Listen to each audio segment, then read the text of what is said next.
మాఘమాసం ఎప్పుడొస్తుందో మౌన రాగాలెన్ని నాళ్ళు చిరకమ్మ. తర్వాత నాకు రాదండి.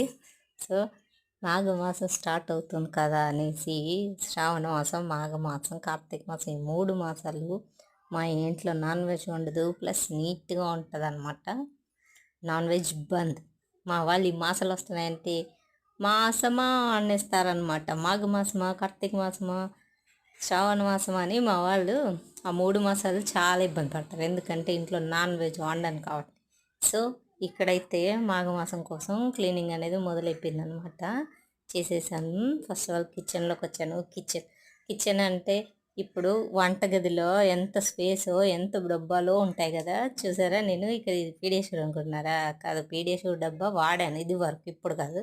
దాంట్లో కాఫీ పొడి స్టోర్ చేశాను అనమాట. చిన్నవి. ఎక్కువ పెద్ద ప్యాకెట్లు అయితేనేమో పాడైపోతున్నాయి. అందుకని చిన్న ప్యాకెట్లు యూజ్ చేస్తుంటాను అనమాట. సో అందుకని చూసారా, ఇంత చిన్న కిచెన్లో ఏం జరగబోతుంది అక్క అనుకున్నారా? లేదు, ఇంకా ఉందన్నమాట.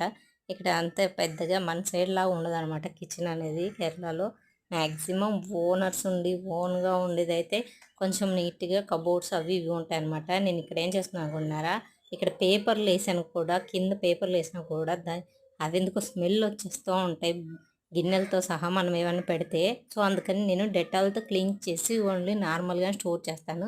మరి ఇదేంటి అక్క డబ్బాల్లో ఇలా స్టోర్ చేసావంటే, ఇక్కడ ప్లేస్ ఉండదు, డబ్బాలు ఉండవు. 2 ఏళ్ళకి ఒకసారి ట్రాన్స్ఫర్ వస్తుంటే ఎక్కడికి మార్చేది ఇన్ని డబ్బాలు కొనమంటారు. అందుకని ఈసారి ఇలా చేసేసాను అనమాట. ఇంటి నుంచి వచ్చే ప్రతి సామాన్ ఇలా స్టోర్ చేశాను. పండగలకి కడగడము, ఇలా డబ్బాల్లో స్టోర్ చేసి ఉంచడమే ఈ గిన్నెలు, అవసరమైనప్పుడు తీసుకోవడము. సో ఇలా అనమాట. మాఘమాసంకి ఇలా ప్రిపేర్ చేసేసాను అనమాట ఇంట్లో.